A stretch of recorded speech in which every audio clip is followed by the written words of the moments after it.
Here's an experiment for you. Take passionate experts in human resource technology. Invite cross-industry experts from inside and outside HR. Mix in what's happening in people analytics today. Give them the technology to connect. Hit record. Pour their discussions into a beaker. Mix thoroughly. And voila, you get the HR Data Labs podcast, where we explore the impact of data and analytics to your business. We may get passionate and even irreverent, but count on each episode challenging and enhancing your understanding of the way people data can be used to solve real-world problems. Now, here's your host, David Turetsky.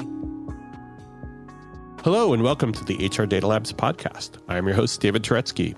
Like always, we have with us our friend, podcast host, and Salary.com employee, Dwight Brown. How you doing, Dwight? Good, David. How you doing?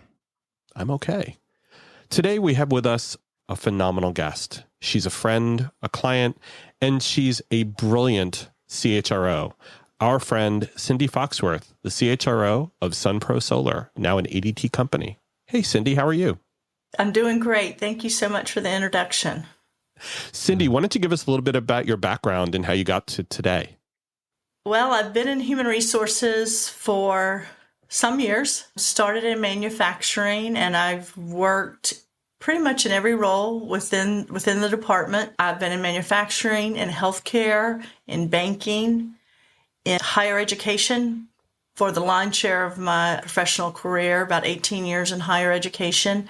And now I'm working in solar, and I've been in this industry for about 3.5 years. I'm SPHR certified, SHRM, CP certified, and absolutely love everything about human resources and the opportunities that it affords to companies to improve their processes and employees to improve their opportunities, as well as just their life and what they can do for their families through a great work environment. That's great. Great. So, Cindy, one thing we ask every single guest of the HR Data Labs podcast is one fun thing that no one knows about you. I love adventure. And yeah, I love adventure. I scuba dive and absolutely love doing it. Spearfish, just dive for the beauty of what I see underneath the water. And have been around sharks a time or two underwater, not to my plan, but it did happen. Right. Have you ever had to punch the shark in the nose to get it away? No, I did not get that close. I got out of the water quickly when I realized there was one hovering above me. Yeah, that's scary. I think it's actually Shark Week now, isn't it? I think it may be always Shark Week, but it feels like it's Shark Week. I have been watching it, and I've learned a lot. Know where I don't want to be. Huh. Well, next time I see Jaws, I'll think of you. Please don't. Please don't. Please don't associate me with that. Yeah, many do not survive. No, okay. All right. Okay. Well, if you love adventure, we'll get you out paragliding with me. Right, David?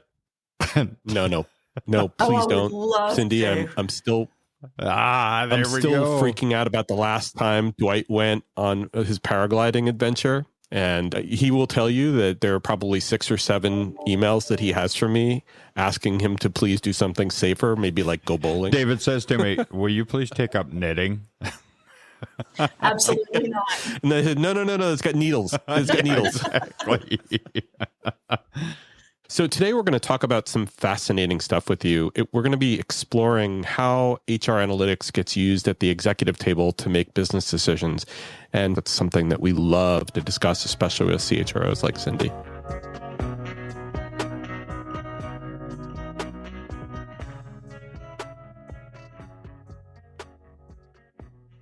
So Cindy, our first question is, you've been in the HR world for a long time, but has it been your experience that analytics have been a part of the executive decision-making process within your organizations? Finding a great career has always been a challenge. But today, with the massive changes underway in just about every sector of the economy, in just about every country in the world, finding a great new career is even more challenging. And if you're a student, recent graduate, or someone else early in their career, It's even harder for you because you just don't have the experience that those who might be 10, 20, 30 years older than you have. The answer? The podcast.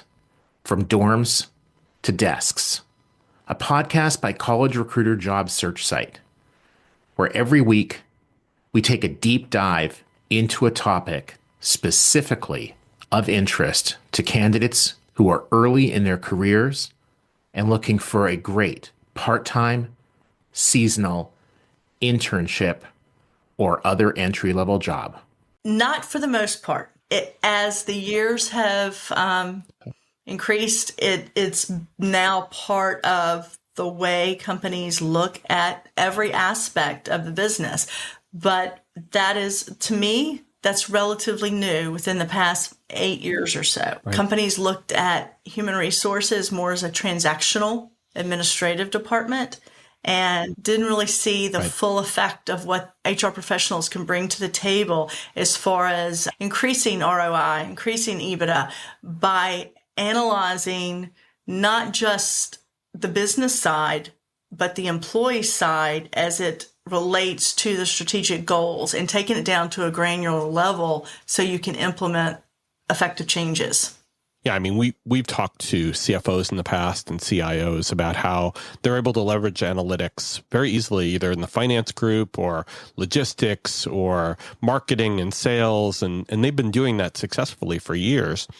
And it's just very strange. HR is now finally getting there. And I guess the question is, how did it get introduced in your world, in the HR world? Well, kind of twofold. The CEO of our company is an accountant by education.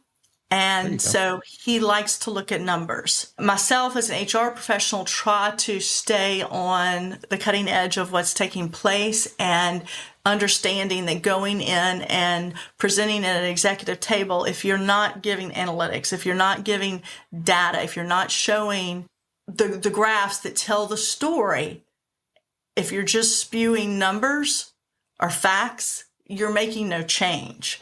So it has to tell a story, and that story has to lead to actionable items that impact the company in a positive way. And so over the past 3 years, that has been my goal and where I have focused all of my attention.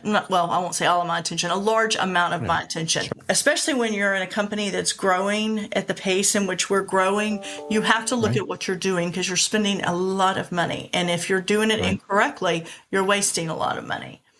And so I've gone so far as to hire someone full-time to do nothing but HR analytics on a daily, weekly, quarterly, monthly basis.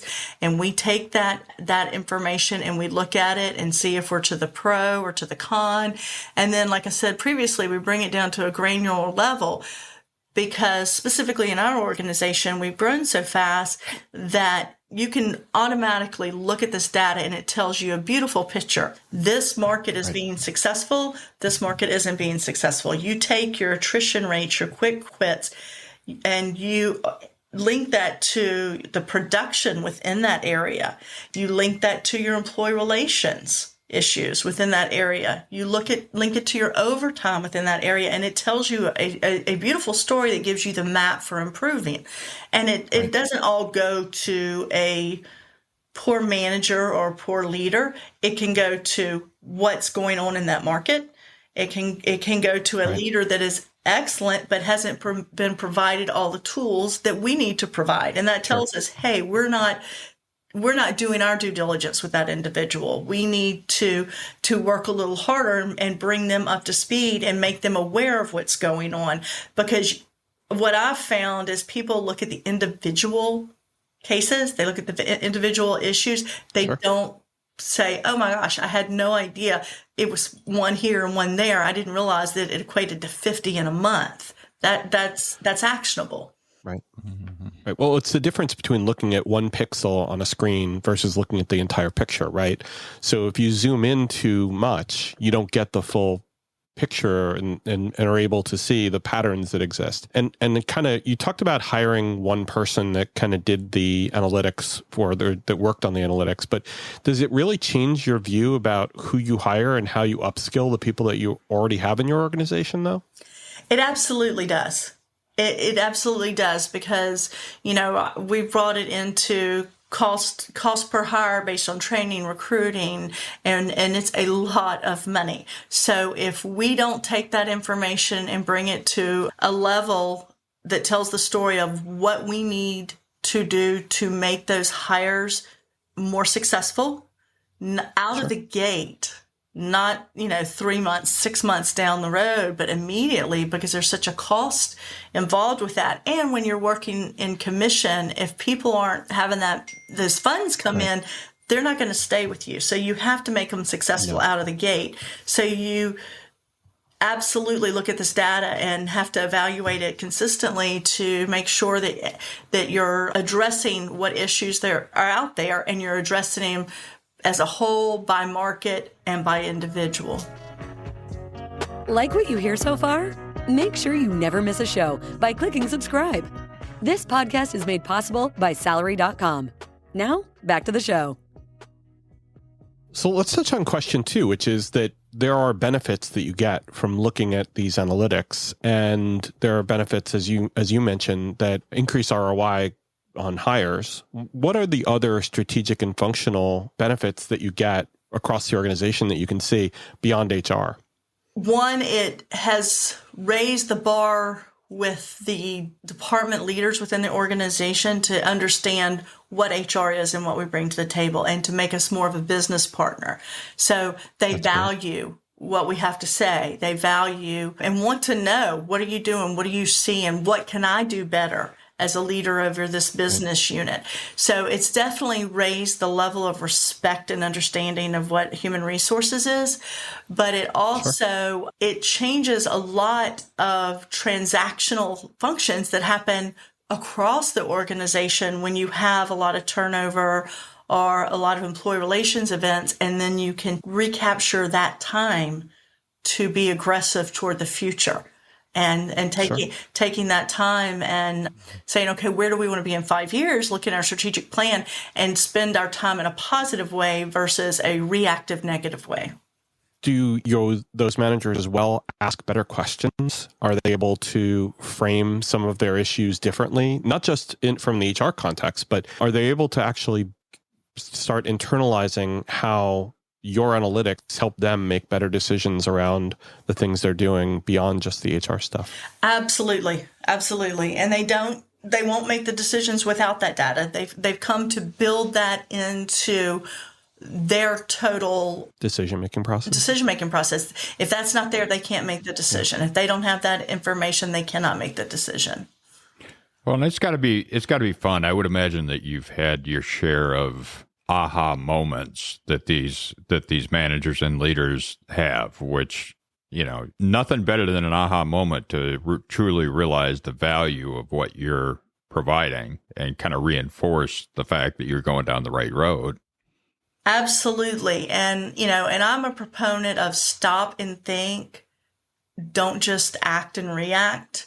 And I've been able to help some understanding with that within our organization by providing these analytics.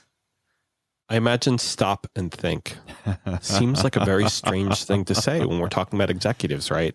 And I'm not just trying to be facetious, but way too often we use our knee-jerk reaction, and we don't take that opportunity to sit back a second and say, let me look at the picture a little differently now that I have a little bit more information, and be able to then maybe come up with a different conclusion based on this new data, this new input. Absolutely. And the decisions and conclusions are not subjective. Right. And as much as people say, I don't take personal feelings or whatever into account, it's human nature to a degree. This takes that out of it. You think this because you saw this one time, but what about the other 99 times that was not occurring? Right. And so that really is not an issue. It's an issue in your belief because of your experience with that one situation, individual transaction, but it really is not an issue. So let's focus on what the issues are versus spending our time focusing on something that makes no difference. It's not going to affect the business or the success of the business in any way, shape, or form. I would imagine now that these managers have had access to the data, they've had access to the insights, they're making better decisions, they're thinking more holistically, that will lead them to maybe, and not just think about you differently, as you said, you now have a seat at the table, but they may bring you in sooner and be able to think through the business problem from the beginning. Have you seen the change in attitude that leads you to, not just have a seat at the table, but be brought in sooner rather than later when it comes to business problems? Absolutely. A lot of times in the past, it was, this is what we decided, and now we need you to implement and come back to us with your recommendation and then implement. Now it's, let's talk through this together as a team. Let's look at it from every perspective. Let's use our data, and let's, as a leadership group, come up with the best solution. Because not specifically in the environment I'm in now, but just in, the many years of HR, a lot of times I would receive the directive, and the minute I saw it, I was like, that's missing pieces, Sure. or that's not the best answer. There's pieces and parts of that are good, but that's not the best answer. Then coming back and changing minds and changing the directive after everybody's on go is a much harder thing to do than to get involved in it in the beginning and be part of the conversation. And that's where HR has grown and is making a positive impact on organizations. Yeah, I mean, it's all about, instead of being reactive, being the proactive, being part of proactivity and being able to lead rather than having to implement. And I will say part of my motivation, and this knowing me, is I absolutely truly care about every employee. And I feel like if we recruited and we hired you, we saw something in you. So if we're able to see your strengths and your weaknesses through analysis, then we can put a plan together to help you work through those weaknesses, because that's on us as well. It's a partnership. We're here to help you grow. And so analytics have allowed us to see those holes where we can improve our leaders and our employees. And that also gives them career pathing and reduces turnover. And people going into the roles having much better knowledge base of our systems as a whole versus hiring externally. Right.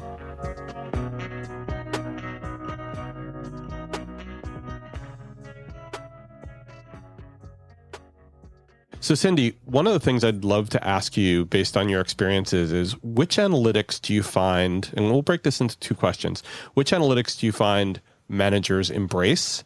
And then which analytics do you find managers just don't find any value in whatsoever? And let's start with the embracing first. Okay. Managers embrace, and I'm going to speak to this from a company growing very fast. The time to fill, the cost per hire, the quick quits, and the attrition are their go-tos. And because they want to know how quickly are you going to get John Doe in a seat and producing. So they're looking at the time to hire. And we're on short reins with that. We move very fast. Sure. But as I continually tell them, it's not just, throwing spaghetti on a wall. It's a quality hire in that seat. So we need to look at your attrition from several perspectives. We need to be sure we're framing the job right with the candidate. We're screening correctly with the candidate. We're assessing, using the right tools for assessment with the candidate. And then once they get here, we're orienting them right. We're training them correctly. And that's where your quick quits comes in, is a huge, and we do 30, 60, 90 days. as well as Yep. exit interviews for everybody that leaves. And so what I do for the attrition, I not only pull the attrition rates, I pull the quick quits with it. I pull what tools we used in the recruiting process with those candidates, and I pull the employee relations. If there were complaints on a manager, if there were, I just don't understand what I'm supposed to be doing. And then lastly, I pull in the exit interview, because the employees are usually very honest when they're not working for us anymore. And I pull all that data to do a true attrition report. And it tells the story. We're immediately like, we really need to work on this, or that was just not a good hire for that job, and these are the reasons why. So we need to make our TA team aware of that, work with our hiring managers on that. Sure. And so that is the go-to. But it's just not your X percent of, turnover, because you also, we look at it by market and what's going on in that market. Sure. And so we bring it down to those levels. So as I continue to stay, it's got to actually be usable information and tell a story. So to me, if you just say, hey, you've got 25% attrition, that tells me nothing. Nothing, yeah.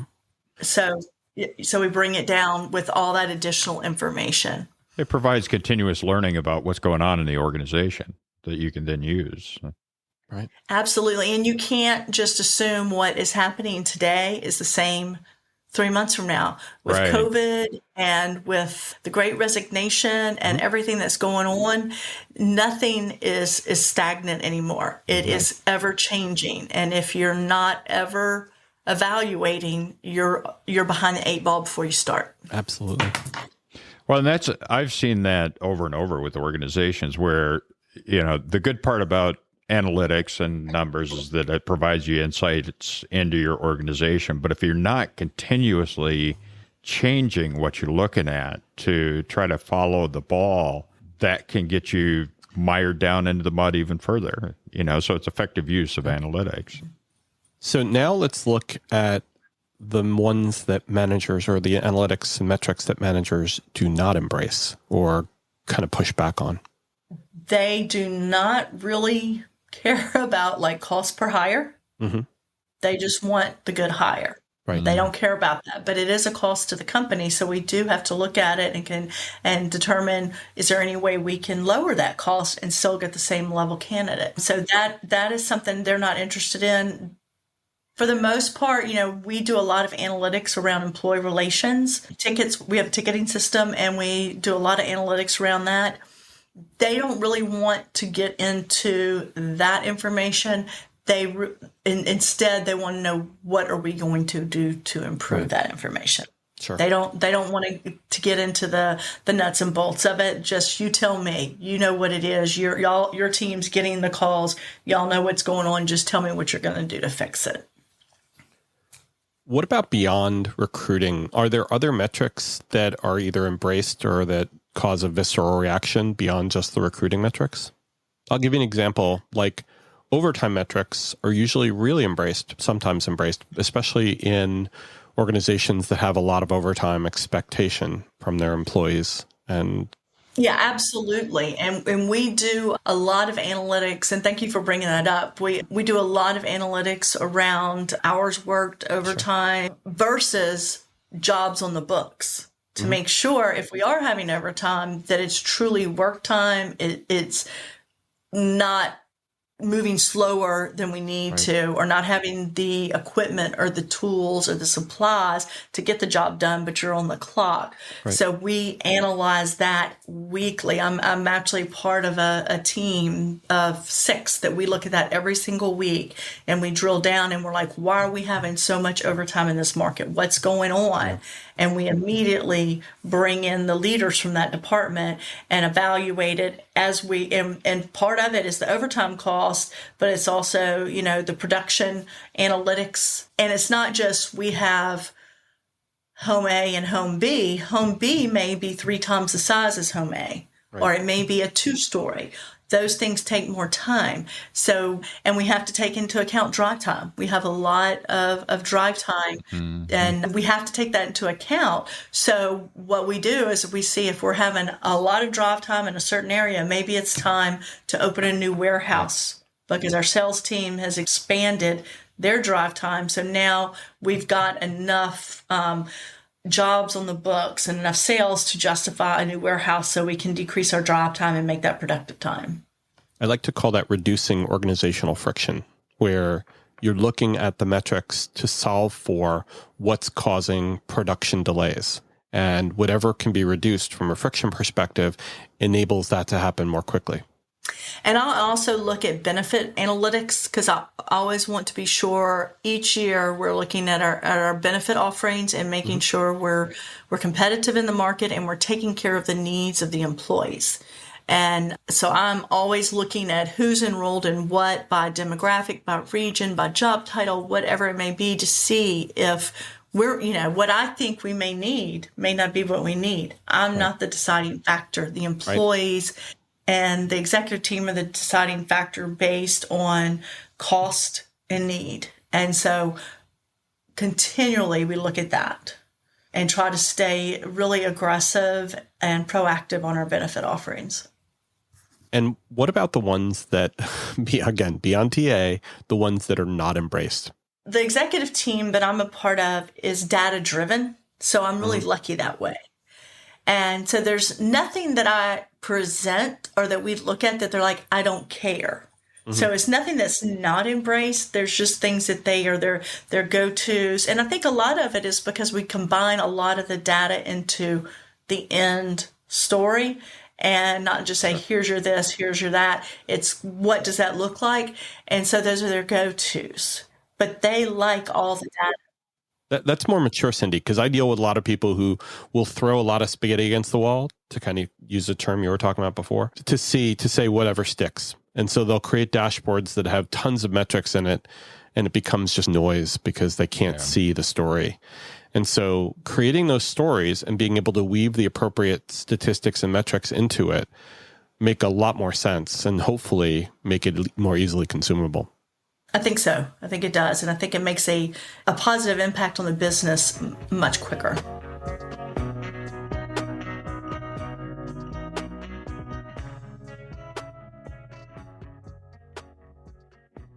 So, Cindy, we've talked about how analytics can be part of the decision-making process, especially when HR analytics can help the organization succeed.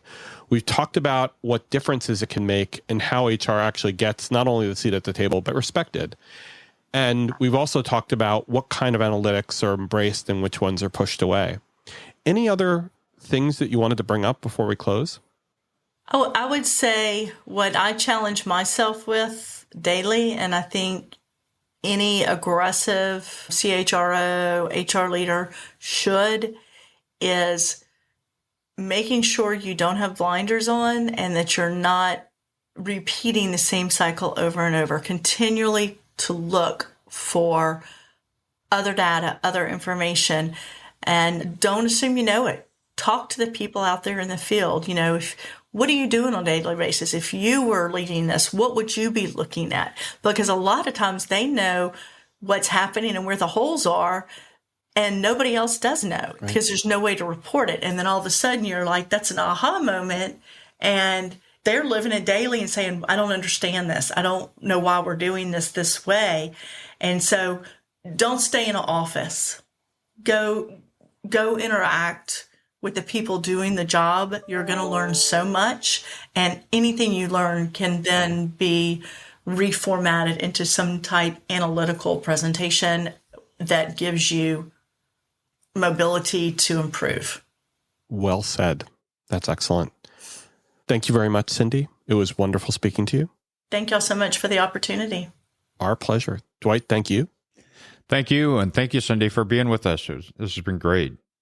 I enjoyed it. Thank you. We did too. We're probably going to ask you back. And thank you all for listening, and stay safe. That was the HR Data Labs podcast. If you liked the episode, please subscribe. And if you know anyone that might like to hear it, please send it their way. Thank you for joining us this week, and stay tuned for our next episode. Stay safe.